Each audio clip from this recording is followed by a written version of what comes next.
Hello, everybody, and welcome back to the Valentine Sports Show. I'm your host, Frank Rampin. The NFL's regular season has come to an end. The playoff picture is set, and let's dive into the last week of the NFL regular season and a little bit of a postseason preview. So, started things off with the stat of the week. This one, just the playoff picture, as all matchups are set in both the AFC and NFC. So, starting on Saturday, the Los Angeles Chargers will travel to Houston Texans to play the Texans at 4:30. Then that night, Pittsburgh will play Baltimore in Baltimore as the Ravens lock up the AFC North. Pittsburgh limps into the playoffs, and they play at 8 o'clock on Saturday night. Divisional matchup there. Sunday, triple header starting at 1 in Buffalo. Denver and the Broncos and Bo Nix head over to Orchard Park to play Josh Allen and the Buffalo Bills, the presumptive NFL MVP. Then Green Bay travels to Philly to play the Eagles at 4:30. Washington goes to Tampa Bay at 8. And then to wrap things up in the NFC on Monday, Minnesota will travel to Los Angeles, one of their 3 losses of the season. 2 teams beat the Minnesota Vikings this year. The Lions beat them twice, and the Los Angeles Rams. So interesting stuff going to be going on throughout the playoffs. But let's dive into Week 18 before we get through that. So a lot of players were not playing in this week. A lot of backup quarterbacks made starts for the first time this year that I haven't really seen in a long time. A lot of players that I didn't really know were playing, I'll be honest. But even with a lot of games not really mattering, only a few having postseason implications, only 2 spots were up for grabs going into this week, one in the NFC, one in the AFC, and a lot of the games were between teams that kind of had nothing to fight for, but a lot of good finishes. So let's dive right into it. Starting off in the AFC East, like we always do, the Buffalo Bills already had this division locked up, so they did not play any starters. Josh Allen went in for the first play of the game to keep his consecutive start streak intact, but in came Mitch Trubisky to play against Joe Milton, who actually replaced Drake May early in this game, and they headed off. The Patriots actually won 23-16, which actually brought the Patriots out of the number 1 overall pick. The Miami Dolphins, they had a chance going into the day to make the playoffs, but were eliminated with a Denver Broncos absolute thrashing over the Kansas City Chiefs, who did not play any starters. The Dolphins finished their season 8-9 after losing to the Jets 32-20. The biggest story out of Miami this weekend, though, was star wide receiver Tyreek Hill. Basically, immediately after the game got interviewed, he didn't play a single snap in the second half. Did not play a single snap in the second half, took himself out of the game, and he said after the game, "I'm out. I don't want to be here anymore.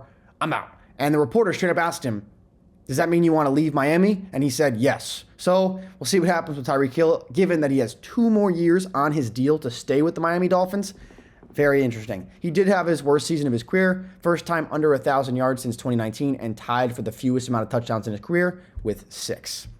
The New York Jets, in possibly the last game ever played by Aaron Rodgers, probably the last one at least for the Jets, they win 32-20 over Miami, and Aaron Rodgers became the 5th quarterback in NFL history to throw for 500 touchdowns.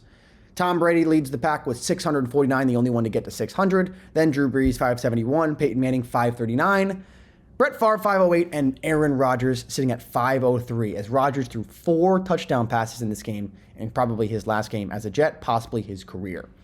The Patriots, they beat the Bills 23-16, and Joe Milton looked very good in this game. Made a couple plays where he had escaped a sack, scrambled in the pocket, and threw an absolute seed. Joe Milton may have the best arm in all of football, and he's a backup quarterback. NFC East, the Philadelphia Eagles already locked that up, did not play any starters, as everyone knows probably. Saquon Barkley ended the season exactly 100 yards away from tying Eric Dickerson's all-time NFL rushing record for a single season. He finished 100 yards short, but they beat the Giants 20-13, 14-3, 2 seed in the NFC. The Commanders, 12-5, they beat the Dallas Cowboys 23-19 on a last-second touchdown pass from Marcus Mariota to Terry McLaurin. Jaden Daniels came out in this first half. I think he might have came out at halftime, but Marcus Mariota led a game-winning drive, ran for a read option, pulled it on 4th and 1, got them all the way inside the 10-yard line, and threw a touchdown to Terry McLaurin. That was the 4th game-winning touchdown pass in the final 30 seconds of regulation or overtime this season for the Commanders, the most in the NFL since the 1970 merger. And like I said earlier, they're going to play Tampa Bay in the first round of the playoffs on Sunday night. Cowboys finished their season at 7-10 after that loss, and the Giants 3-14. They'll have the 4th overall pick in the draft after losing to Philly. And Malik Nabers, he did set the single-season reception record in Giants history with 109. AFC North now, the Baltimore Ravens locked this division up on Saturday when they beat the Cleveland Browns 35-10. Lamar Jackson became the first player in the history of the NFL to have 4,000 passing yards and 800 rushing yards in a season. Also the first player in NFL history to have 40 touchdown passes and fewer than 5 picks, only 4. And if you watch the film and go back and watch all those 4 picks, none of them were his fault. All of them were tip balls. 4 straight wins to end the season by at least 17 points, the longest streak by any team since that 1970 NFL merger. And Derrick Henry, one of our first player ever to have 2 seasons with at least 1,900 rushing yards. He was only 80 yards away from 2,000. I don't know if there's ever been a season with 2 guys getting to 2,000 in the same year, but we almost had a first there. And this Baltimore Ravens team is just the second team ever to have a 40 touchdown passer and a 1,500-yard rusher, joining Peyton Manning and Edgerrin James, who did it for the Colts back in 2004. Pittsburgh Steelers, they limp into the playoffs, losing 4 consecutive games, just the 3rd team in the history of the NFL to make the playoffs still after having a 4-game losing streak to end the year. They're going to play Baltimore on the road in the postseason, division matchup between 2 teams who do not like each other at all. They lost to Cincinnati 19-17 in a game where their offense looked atrocious. Couldn't move the ball at all. George Pickens was complaining with the fans, couldn't catch a ball, couldn't get open. It was just a brutal game for them. But a stat did come up during the game that I was very surprised about. The only running back over the last 4 years to have 1,000 rushing yards in each of those 4 seasons, Najee Harris. So he's been pretty consistent, but man, this offense is not very good. Bengals, they just missed out on the playoffs. They finished 9-8, losing to Pittsburgh, beating Pittsburgh, on Saturday, 19-17 to put themselves in position, but did not get the help they needed. They did from the Dolphins, but the Broncos took care of business at home against Kansas City against the backup team. Jamar Chase became the first wide receiver in the history of the NFL to have 1,700 yards and 17 touchdowns in a season. He just became the 5th receiver ever to win the Triple Crown at wide receiver. Trey Hendrickson became the 5th player since 1982 to have back-to-back 17-sack seasons, and he led the league. Back-to-back seasons with 17.5 sacks. So this Bengals team had the leading passer in touchdowns and in yards, the leading receiver in touchdowns and in yards, and the leading sack leader in the NFL. No team in the history of the NFL has ever done that until this Bengals team this year, and they missed the playoffs. Unbelievable. The Browns, they end their season 3-14, and they will pick 3rd in this year's draft. They're going to pick 2nd because the Patriots won. The NFC North now came down to Sunday Night Football between the Lions and the Vikings in the first ever meeting between 2 teams with at least 13 wins in the regular season in the history of the NFL, and both these teams had 14-2 records. Winner won the NFC North. Loser gets the 5 seed. The winner gets the 1 seed. So everything at stake here, and the Lions absolutely obliterated them. 31-9, Jahmyr Gibbs had 4 touchdowns on the day, and the defense, with a bunch of players that not a lot of people know, banged up to the core, absolutely dominated this high-powered Vikings offense. First number 1 seed in franchise history for the Detroit Lions. Back-to-back division titles for the first time since 1952-54. Second most offensive touchdowns in a season ever with 68, only behind the 2013 Broncos, who had 71. That was the year when Peyton threw for 50 touchdowns or something. Jahmyr Gibbs in this game had 28 touches for 170 yards and 4 touchdowns. 4 touchdowns is tied for the franchise record in a single game in Lions history, and 20 scrimmage touchdowns this year scored by Jahmyr Gibbs is the most in Lions history. This was the largest victory that the Lions have had over Minnesota since 1997, 22-point victory. They had the NFL's best point differential for the first time since 1952, did the Lions, and that year they won the 1952 NFL Championship before it was called the Super Bowl.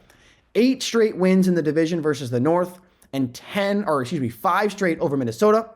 10 30-point games this year, a franchise record for the Lions, and they're the 6th team ever to score 70 touchdowns in a season if you include defense. Tough night for the Minnesota Vikings. They lose to Detroit 31-9, and they get that 5 seed, all the way from the winning the division to the 1 seed to the 5. And this game was determined in the red zone. 4 for 4 in the red zone were the Lions, or maybe it was 3 for 3, but they were 100%. The Vikings ran 12 plays that were goal to go. So first and goal, second goal, well, you know what I mean. 3 points on 12 goal to go plays.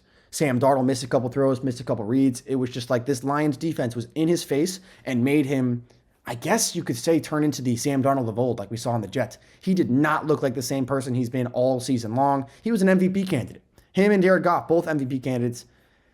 Sam Darnold was really affected by this Lions pass rush in this game. He only went 18 for 41, 166 yards. Horrible day from him. and they're going to play the Rams in the first round, who they lost to earlier this season. They have the best winning percentage ever by a team that's not going to win their division. Tough. And the Packers finished their season 11-6 with a shocking defeat at Lambeau Field to the Chicago Bears. They lose 24-22 to Chicago on a game-winning field goal, and it's the first time that they've lost to Chicago since 2018. 10 straight wins over the Bears comes to an end, and they're going to head to Philly to play the Eagles in the first round. And bad news in Green Bay. Christian Watson had a non-contact knee injury. Looks like his season is probably going to be over. Did not look too pretty. No official word yet, but did not look good. And then a couple plays later, Jordan Love, as he's about to throw, let me give you a little example here. He hit his elbow, like as he's going back to throw the football, cock it back, hit his elbow on the front of a face mask and ended up leaving the game. Said he couldn't feel his fingers. He was shaking out his hand. He looked like he was really confused. I'm a baseball player. That reminds me, that makes me think UCL. That's a tough injury to go through. I hope that's not the case, but man, Packers could be in trouble heading to Philly in the first round of the playoffs. The Chicago Bears, like I said, their first win since 2018 over the Packers, and they do it in Lambeau on a game-winning field goal, breaking that 10 straight losses streak. AFC South, Houston Texans already locked up this division the week prior, did not play their starters for this entire game. CJ Stroud did throw a touchdown to Nico Collins in this game. They beat the Titans 23-14. They finished their season 10-7, but have not been so convinced over this Texans team over the last 3 weeks to a month. So we'll see what happens when they play in the playoffs. They are underdogs at home versus the Chargers. So we'll see what happens. The Indianapolis Colts finished their season out with a win, 8-9, but man, a lot of stuff to work on here in Indianapolis. They're going to keep both their head coach Shane Steichen and the GM Chris Ballard. They finished up their season 26-23 in overtime with the Jags. And like I just said, the Jags, they lose 4-13 on the season, 26-23, and they fired their head coach Doug Peterson this morning. The Tennessee Titans, they fell to 3-14 after losing to Houston, and they will pick first in the NFL draft. The number one overall pick, as of right now, the Tennessee Titans on the clock. NFC South, the Tampa Bay Buccaneers won this division on the final day of the regular season after a wild day. So both the Bucs and the Falcons had a chance to win this division going into the final day of the season. All the Bucs needed to do was beat the Saints. All the Falcons had to do was win, and the Saints had to beat the Bucs. So at halftime of these two games, both of them were 1 o'clock games, the Falcons were up by a touchdown, and the Saints were up by 10. So at this point in time, it looked like the Falcons might actually have a chance. But as this game went on, the Falcons were in a shootout with the Carolina Panthers, ended up going to overtime, and the Bucs fought their way back and ended up beating the Saints 27-17 to clinch the South. Mike Evans, though, the big story in this game, he was 5 yards short of 1,000 yards for the 11th season in a row. That would tie the all-time NFL record with the GOAT, Jerry Rice, and also 1,000 yards in every single season of Mike Evans' career. He was 5 yards short the last play of the game. All the Bucs had to do was just take a knee. The game was over. What did they do? They ran a 5-yard out to Mike Evans. He got 8 yards, got over 1,000 yards, tying Jerry Rice for the longest streak in NFL history. 11 consecutive seasons over 1,000 and every year of Mike Evans' career. So congratulations to him. And it also was worth $3 million for Mike Evans. So what a day for him and the Buccaneers. And Baker Mayfield joined Tom Brady as the only Buccaneers quarterbacks to have 40 touchdown passes in a season. And like I said, they will be playing Washington in the first round at home on Sunday night next week. And the Atlanta Falcons, tough way to end their season, as it really looked hopeful about 3/4 way through this game on Sunday as they were beating Carolina. The Bucs were losing, but everything changed on a dime. Michael Penix Jr., though, has been unbelievable for this team in his 3 starts. 21 of 38, 312 yards, 2 touchdowns a pick, and he ran for a touchdown in this game. They did lose to have their 7th consecutive losing season. The Carolina Panthers beat the Falcons and jumped ahead of the Saints in the standings here. Bryce Young had a pretty good day, 25 of 34, 251, 3 touchdowns through the air, and 2 on the ground. 5 total touchdowns for the second-year player out of Alabama, and he has started to look really good in his second year. And the New Orleans Saints, 5-12 after losing to the Bucs. Tough year for them. Out to the West, starting with the AFC, the Kansas City Chiefs, they did lose their last game of the season, but they did not play a single prominent player.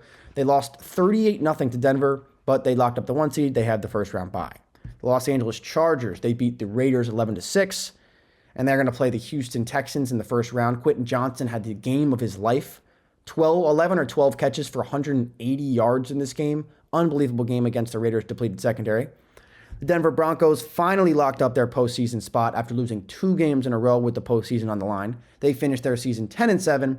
They beat Kansas City 38-0. Very bad game, honestly. They head to Buffalo to take on Josh Allen in the first round. A lot of people are saying this Broncos defense could give the Bills some difficulty. We'll see about that. And my Raiders, they finished 4-13. I thought they were going to go 9-8, so good prediction by me. They lose to the Chargers 34-20, and they are one of, I believe it was only 2 teams. No, 3 teams. The Patriots never did. So there's only 3 teams this year that never scored 30 points in a game. The Raiders, the Patriots, and the Kansas City Chiefs. So one of them is the best team in the AFC, and the other 2 are 2 of the worst. So tell me how that makes any sense. It does not. Brock Bowers set the NFL record for the most catches by a rookie in NFL history with 112. He was only 4 catches away from tying the all-time reception record in a season by a tight end. Any tight end, not a rookie tight end, any tight end. Just 4 catches away from that Zach Ertz record, but he walks away with 112 in the NFL rookie record.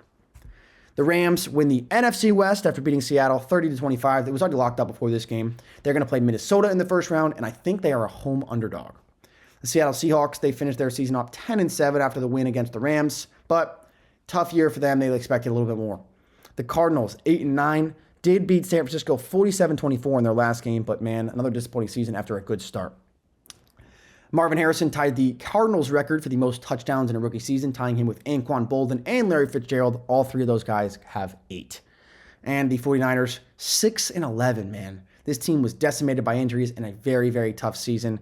They lose to Arizona 47-24, and man, what a tough year for the Niners faithful, missing the playoffs and coming in last place in the division. So that wraps up the weekly breakdowns as the NFL regular season has come to an end. Super wildcard weekend starts on Saturday, so maybe this week we're going to have a preview video for that where we break down the matchups a little bit more. Talked a little bit about them this week, but had to talk about these clinching scenarios and all these guys playing this week. So hopefully you enjoyed this episode. We'll tune in next weekend, and potentially some special episodes coming up within the next month or 2. Keep your eyes out for that. But as always, I'm Frank Rampin. This is the Valentine Sports Show. Make sure to follow us on Instagram, TikTok, Twitter at the Valentine Sports Show. And if you have any questions about Valentine Sports Academy, hit up the @bvacademy.com. So hopefully you enjoyed this one. We'll see you next time. Peace out.